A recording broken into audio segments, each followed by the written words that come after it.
হাই everyone, আজি মই এটা সিম্পল টিফিন ডিশ বনাবলৈ ওলাইছোঁ। তাৰ কাৰণে মই মেগী এটা লৈছোঁ আৰু আটা অকণমান মুঠি লৈছোঁ। আটানো মুঠা কি দেখাই ল'ম, এইকাৰণে আটা মুঠি লৈছোঁ আৰু মেগী এটা লৈ লৈছোঁ।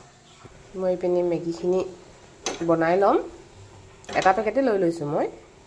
এয়া মেগী বনাই হৈ গ'ল। মই অকণমান মেগীখিনি ঠাণ্ডা কৰি ল'ম। মই এতিয়া ধুনীয়াখিনি আটাখিনি এনেকৈ বেলি ল'ম।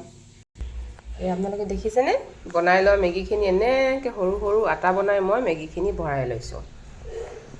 সমানে মোক 6টা লাগে দুজনৰ কাৰণে, সেইকাৰণে এনেকৈ সমানে ভাগ কৰি দিছোঁ।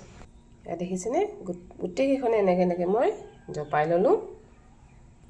এতিয়া এনেকৈ আগবোৰ ইজি হ'ব যে মই এনেকৈ জোৰকৈ মাৰি ল'ম। তেতিয়া ফ্ৰাই কৰিলে ভিতৰখিনি ওলাই নাযায়।